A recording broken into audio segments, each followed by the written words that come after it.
Tradition oblige. Maintenant, on va passer un moment assez intéressant et émouvant.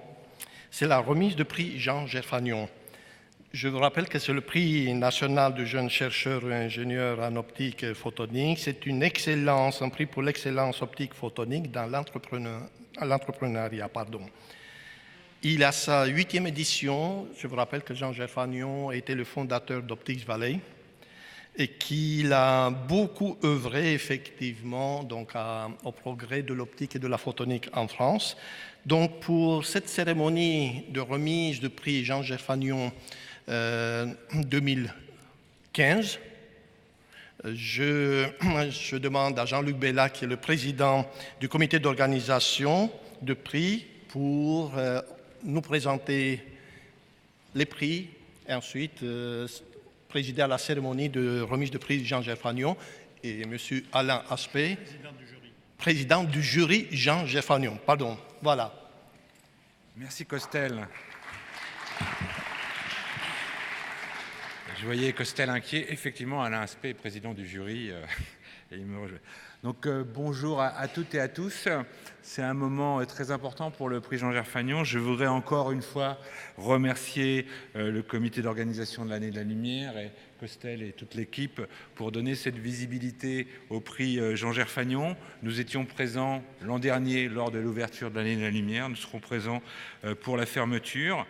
Je pense que donc, Jean Gerfagnon, qui nous a quittés il y a quelques années, aurait aimé, même s'il était humble, voir un peu cette participation lors de l'année de la lumière. Donc Costel a dit quelques traits sur la personnalité de Jean Gerfagnon, qui était le frère du philosophe et historien Lucien Gerfagnon, et qui était un chercheur, ingénieur, qui a beaucoup œuvré sur l'optique, les technologies optiques, et qui a aussi beaucoup œuvré dans un enjeu qui est important, qui est le travail en réseau, puisqu'on a parlé d'Optics Valley, et a développé aussi cette culture de l'entrepreneuriat.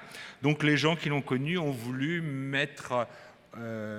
pour honorer sa mémoire, mais aussi pour pousser l'idée d'avoir un prix qui à la fois porte, je dirais, une démarche scientifique de haut niveau, autour de la photonique, bien sûr, et aussi une démarche entrepreneuriale. C'était un pari osé qu'on a initié à quelques-uns et qui, avec les années passant et avec la qualité du travail du jury, devient un prix très prisé, très remarqué. Et cette année, il y a beaucoup de nominés. D'ailleurs, je demanderai aux nominés de se rapprocher pour qu'on gagne du temps du premier rang. Et donc, je vais donner la parole... Alors, j'avais des photos, voilà, une photo de Jean Gerfagnon. Je vais donner la parole à Alain Aspect qui va introduire donc rapidement donc les nominés de cette année et avant de rappeler tous les partenaires qui sont associés pour créer le prix Jean Gerfagnon que vous voyez sur ce slide, des pôles de compétitivité, des entreprises, des sociétés savantes, des fondations scientifiques, beaucoup de monde qui se rassemble pour cette démarche. Alain a donc le jury, ici la liste du jury, et peut-être quelques mots, Alain, pour présenter les lauréats cette année. Moi, tu m'as dit que les lauréats allaient se présenter eux-mêmes, que les nominés allaient se présenter eux-mêmes. Tout ce que je peux dire, c'est que c'est un cru particulièrement bon, effectivement, au fil des années.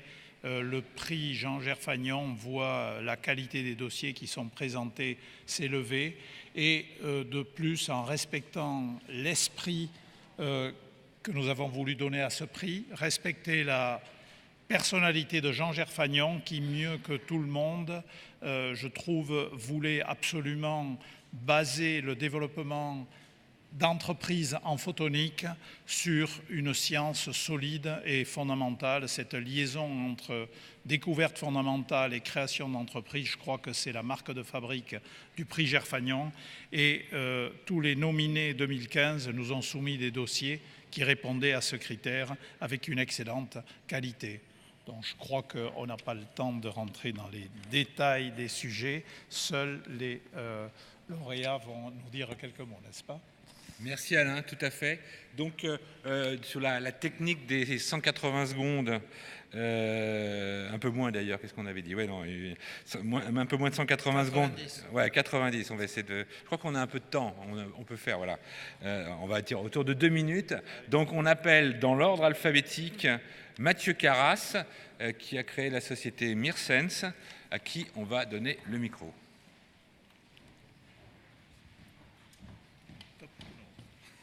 Bonjour à tous. Alors, je me présente, Mathieu Carras. J'ai fondé avec mon associé Michael Brun la société Mirsense, alors qui est directement issue de la recherche sur la photonique et qui adresse un problème qui est un problème de société, qui est la connaissance de notre environnement chimique.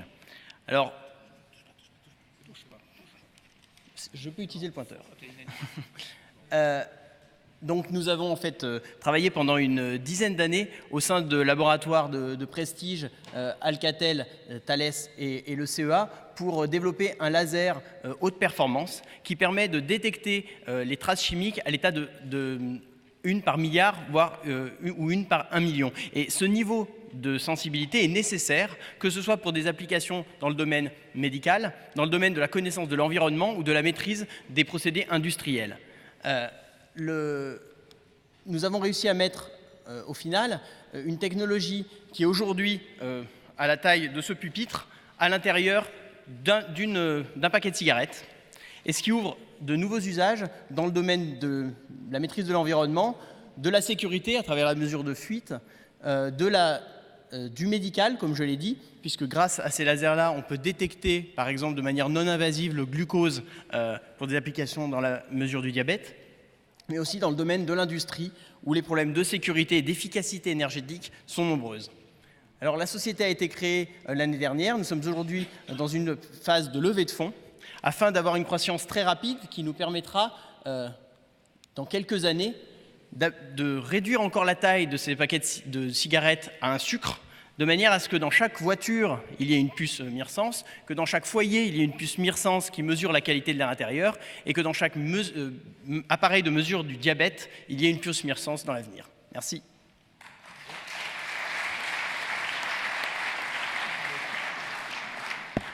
Timing bien respecté. Donc maintenant, j'appelle Pierre Gély.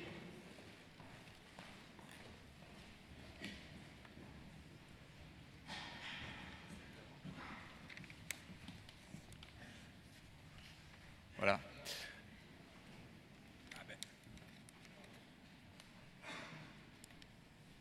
Ok, c'est bon.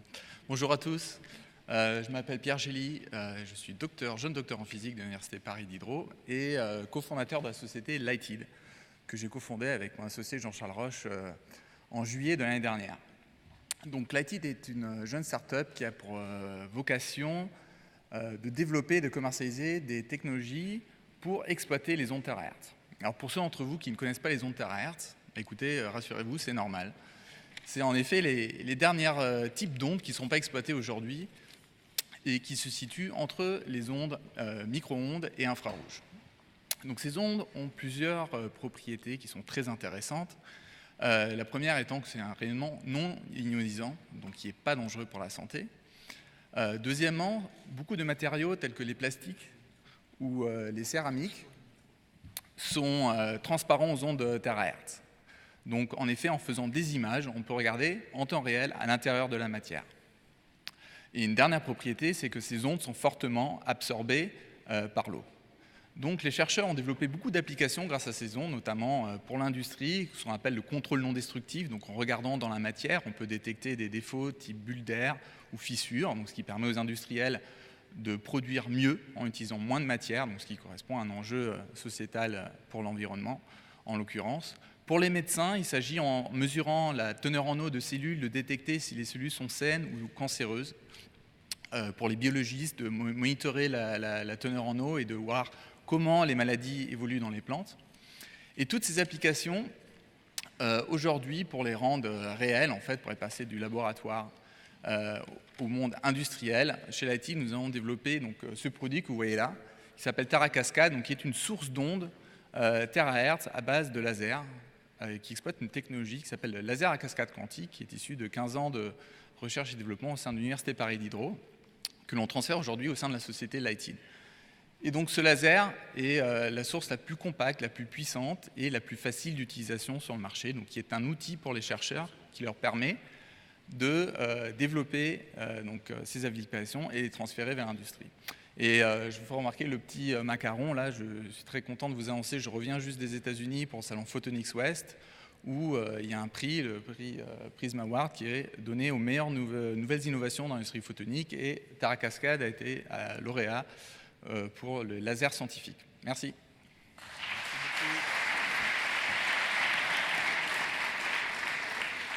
Merci beaucoup. Pierre, oui, pardon. Et j'appelle Frédéric Jérôme maintenant.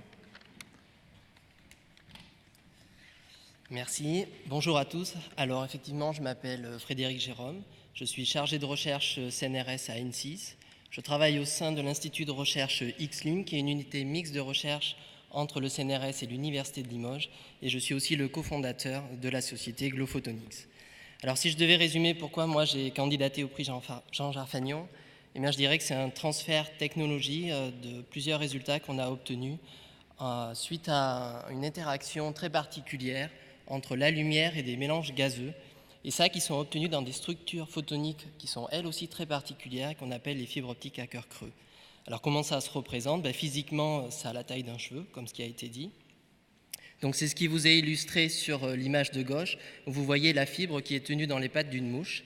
Et lorsque l'on zoome sur la face avant de la fibre, eh bien, ce que l'on voit apparaître, c'est une succession d'alvéoles d'air. Donc tout ce qui est en noir, c'est de l'air, tout ce qui est en gris, c'est de la matière. Et au centre, vous voyez un défaut. Et cette zone, en fait, c'est le cœur d'air, c'est là où va être confinée la lumière. Et donc dans ce contexte, nous, on a développé un nouveau système de guidage qui s'appelle le couplage inhibé.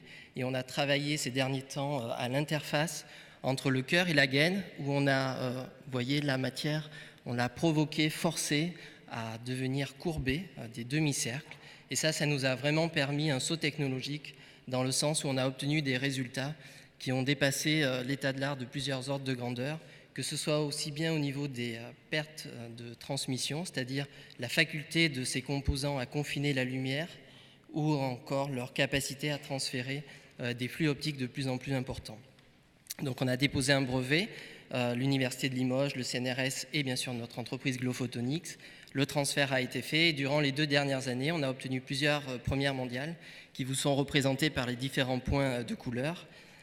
Comme par exemple, on a tiré profit du guidage dans l'air, où on a pu obtenir des transports d'énergie records, où aujourd'hui on peut atteindre des puissances qui deviennent 100 fois supérieures à ce que produit une centrale nucléaire, malgré que ça soit vraiment tout petit comme composant. On a démontré aussi l'impulsion comprimée la plus courte au monde dans le domaine de l'infrarouge. Et puis on a fonctionnalisé ces fibres en insérant du gaz, notamment des gaz moléculaires comme l'hydrogène. Et du fait que ce gaz est très confiné dans le cœur, eh bien, la lumière permet de contrôler les molécules et on arrive à les faire tourner ou vibrer. Et on a des effets assez surprenants. Et ça, c'est ce qui vous est illustré à droite, où là, en fait, on injecte une lumière verte, unique, 1 mètre de fibre remplie d'hydrogène. Et en sortie, on a toute une myriade de couleurs. On a poussé ça à l'extrême et on a réussi, à partir d'un laser, à en faire une centaine de lignes en sortie. Et enfin, dernièrement, on a réussi aussi à maintenir de véritables boules de feu dans ces petites structures qu'on appelle les plasmas. Et ça nous ouvre de nouvelles perspectives, puisque les plasmas, c'est bien connu comme des sources très atypiques de lumière, et notamment pour nous l'ultraviolet. Voilà, merci. Merci beaucoup Frédéric. Alors pour ceux qui s'interrogent, pour savoir comment on met 100 centrales nucléaires dans une petite boîte, l'énergie c'est dans un temps très court, c'est pas en continu. Donc j'appelle le nominé suivant, je crois que j'ai été trop vite, donc ça doit être Sylvain Gigant, c'est ça ? Voilà. Donc bonjour à tous, je m'appelle Sylvain Gigant, je suis enseignant-chercheur à l'université Pierre et Marie Curie et j'ai la chance aujourd'hui de défendre le projet Lighton, même si le slide est un petit peu abîmé. Mon équipe de recherche travaille depuis plus de 5 ans sur la propagation de la lumière en milieu complexe, depuis des aspects fondamentaux à des aspects d'imagerie, et notre outil principal c'est la manipulation de la lumière grâce aux modulateurs spatiaux de lumière, comme celui qui sert à projeter cette image. Donc depuis plusieurs années, je collabore avec des collègues physiciens, mathématiciens, et nous essayons de combiner les aspects de traitement du signal et d'algorithmique avec la propagation de la lumière dans les milieux diffusants. Et c'est cette collaboration depuis plusieurs années qui a donné lieu au projet de start-up Lighton que je viens présenter aujourd'hui. Donc le besoin auquel nous tentons de répondre, c'est l'explosion récente de la quantité de données produites par l'humanité, c'est ce qu'on appelle le big data, et la difficulté croissante qu'on a à interpréter ces données, puisqu'elles ne sont initialement pas structurées.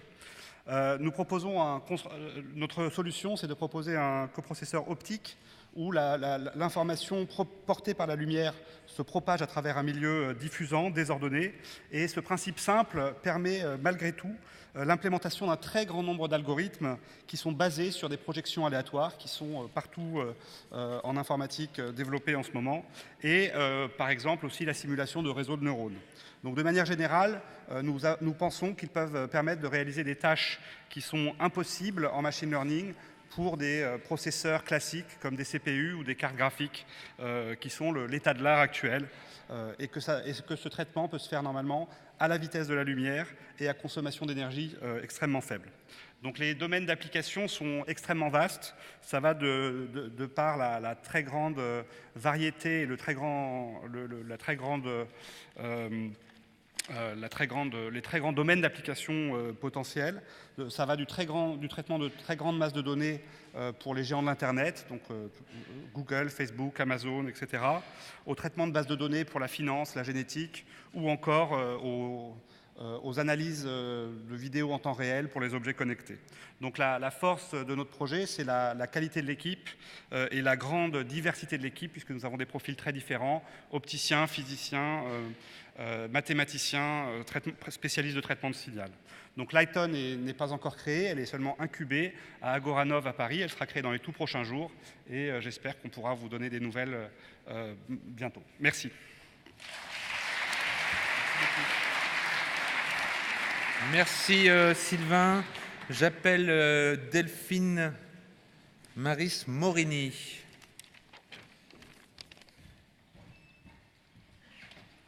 Merci. Bonjour à tous. Donc, je suis très ravie et très impressionnée d'être ici pour vous présenter mon projet de recherche qui est dans le domaine de la spectroscopie dans le moyen infrarouge. Donc, l'idée, c'est que dans les gammes de longueur d'onde du moyen infrarouge, entre 3 et 15 microns, toutes les molécules qui nous entourent ont des raies d'absorption très spécifiques. Et il est possible de détecter optiquement ces signatures, ces raies d'absorption, et d'en déduire les concentrations de ces molécules dans notre environnement. Donc l'impact, c'est de réaliser des systèmes de détection, par exemple des capteurs de dioxyde de carbone, d'ozone ou des applications pour la sécurité alimentaire. Donc le challenge, c'est quoi? C'est qu'à l'heure actuelle, comme ça a été dit lors de la première présentation, les systèmes actuels sont basés sur des éléments massifs qui sont relativement lourds. Et nous, ce qu'on veut faire, c'est intégrer tout ça sur une petite puce, sur un circuit intégré. On parle de circuit intégré photonique, donc pour la lumière. Et nous, spécifiquement, ce qu'on veut faire dans ce projet, c'est réaliser ça sur silicium, c'est-à-dire utiliser les technologies et les matériaux de la microélectronique pour faire des circuits intégrés pour la lumière. Alors la photonique silicium, c'est quelque chose qui a eu un énorme engouement depuis une dizaine d'années. C'est maintenant de plus en plus appliqué pour les domaines de télécommunications optiques, donc pour transmettre des données sur fibre optique. Et nous, ce qu'on veut, c'est transposer tout ce travail qui a été fait en photonique silicium vers les applications capteurs dans le moyen infrarouge. Donc l'utilisation des technologies de la microélectronique nous permet d'avoir plusieurs avantages.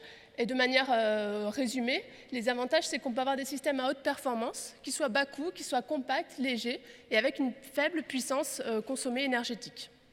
Donc ça, c'est un exemple de démonstrateur final, ce qu'on veut obtenir à la fin du projet. C'est un circuit qui ferait typiquement 1 mm sur 1 mm, sur lequel on aurait une source optique qui génère la lumière dans le moyen infrarouge, une région capteur où la lumière interagit avec l'environnement, et au plus les molécules seront présentes, au plus il y aura des absorptions de certaines longueurs d'onde, et une partie pour détecter, donc pour mesurer la puissance optique transmise et en déduire la concentration du polluant, par exemple. Donc c'est un projet qui bénéficie d'un financement européen qui a commencé l'an passé et pour lequel on collabore avec de nombreuses entreprises, avec des startups ou des grands groupes de la microélectronique. Merci.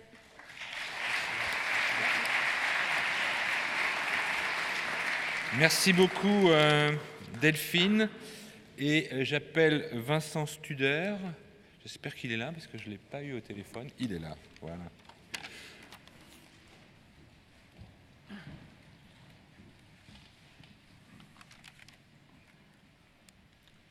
Bonjour à tous, donc je suis Vincent Studer, je travaille à l'Institut interdisciplinaire de neurosciences à Bordeaux et je vais vous présenter le projet Alvéole.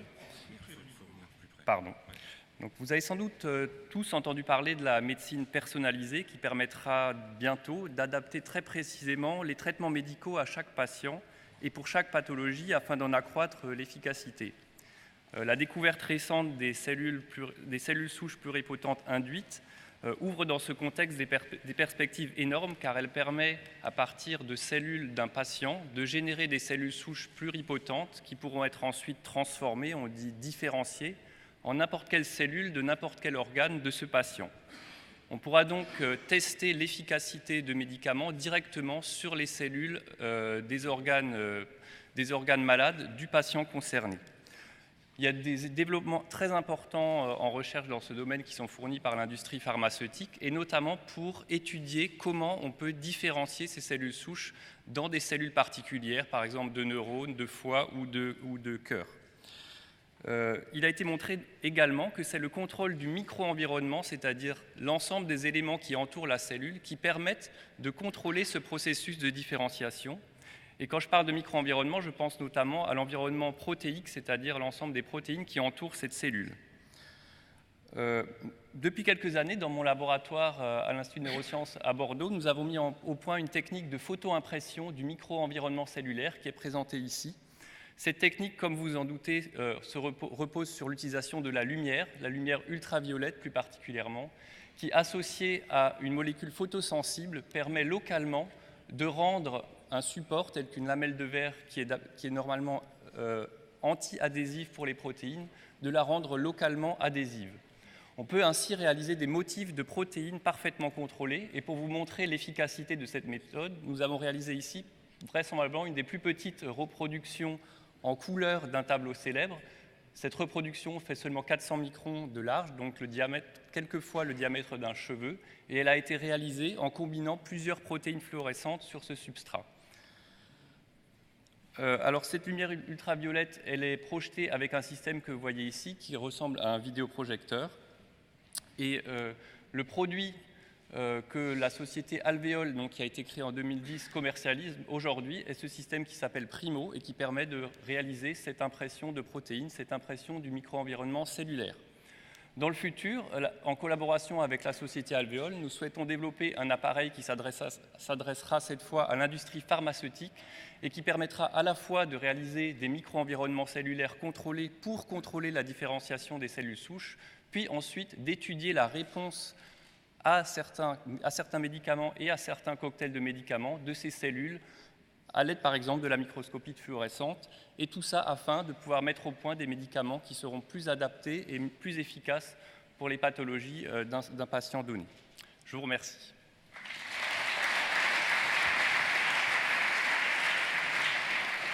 Merci beaucoup. Vous avez pu juger de la diversité des sujets et de la qualité des projets des nominés du prix Jean Gerfagnon.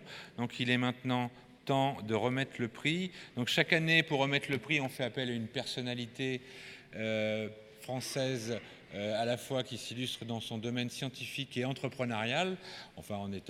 Et donc cette année, nous sommes très honorés de demander à Pierre Tambourin, qui va remonter une deuxième fois sur scène, de remettre le prix. Et bon, peut-être que tu veux dire deux mots, Pierre. Non, je suis très honoré et très impressionné de me retrouver à côté d'Alain Aspect et de Jean-Luc Bella. Jean-Luc que je côtoie presque tous les jours dans d'autres fonctions. Et puis, ce prix Jean Gerfagnon, je pourrais en dire simplement un mot. Moi, j'ai connu Jean assez tardivement, puisque c'est au moment où il a pensé créer Optics Valley, juste après le démarrage de Génopôle, qu'on s'est rencontrés. Et j'ai compris très vite qu'il était sur des bases qui s'accordaient complètement avec ce qu'on voulait faire et qu'on pouvait s'entraider, ce qu'il a fait immédiatement. Et Jean avait un côté visionnaire. En gros, il voulait créer des clusters. À l'époque, on n'en parlait pas beaucoup. Aujourd'hui, c'est devenu très à la mode et on en parle à chaque instant. Et puis, il avait ce côté ingénieur, tu l'as dit, Jean-Luc, tout à l'heure, chercheur et puis animateur aussi. C'était un homme qui créait de l'animation par sa seule présence, chaleureux. Et moi, j'ai gardé un excellent souvenir. D'ailleurs, sa disparition, c'était en juin, donc ça va faire 10 ans. En juin 2006. Hein. 2006, je crois. Hein. 2005 ah bon. Évidemment, ça a frappé beaucoup de gens. Donc, je suis très content et merci encore de m'avoir choisi. J'ai essayé de faire au mieux. Donc, il faut que tu annonces le lauréat. Ah oui, c'est la fameuse enveloppe. Donc, voilà, c'est ça. Donc, le lauréat du prix Jean Gerfagnon 2015 est attribué à, désolé pour les autres, hein, Frédéric Jérôme, CNRS Paris. On va demander à Frédéric Jérôme de monter sur scène.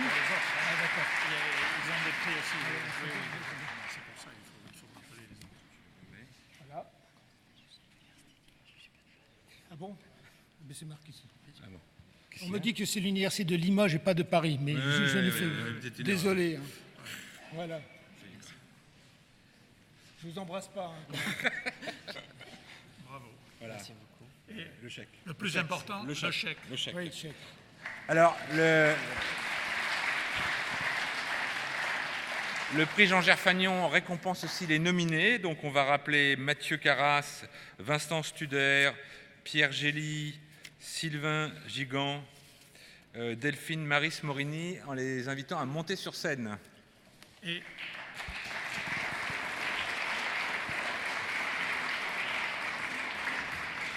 pendant qu'ils montent sur scène, s'ils ont une petite déception de ne pas être le lauréat, d'abord, il y a quand même une enveloppe qui va les aider à faire passer la déception.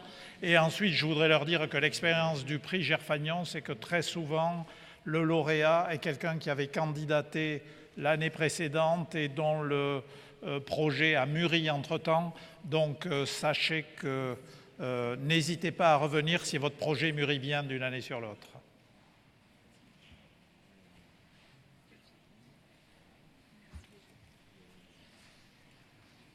Beau projet, hein. Impressionnant. Oui, moi, je ne sais pas si c'est récent, mais nous, on n'avait pas de jeunes, on en avait très jeunes aussi. Et puis des gars de très haut calibre. Tu vois, des universités de haut calibre qui vont s'engager. Lui, il a intérêt à revenir. Allez, on y va. Je t'en prie. Presque, c'est tout.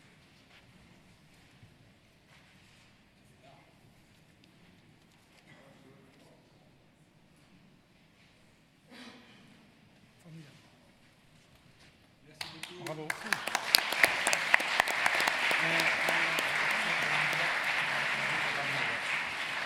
Merci beaucoup, ça termine la session du prix Jean Gerfagnon. Et encore un grand merci à Costel et à Eric, que j'ai oublié de remercier tout à l'heure, pour la participation et la visibilité donnée à un prix qui va encore grandir en notoriété, je n'en doute pas. Merci à vous.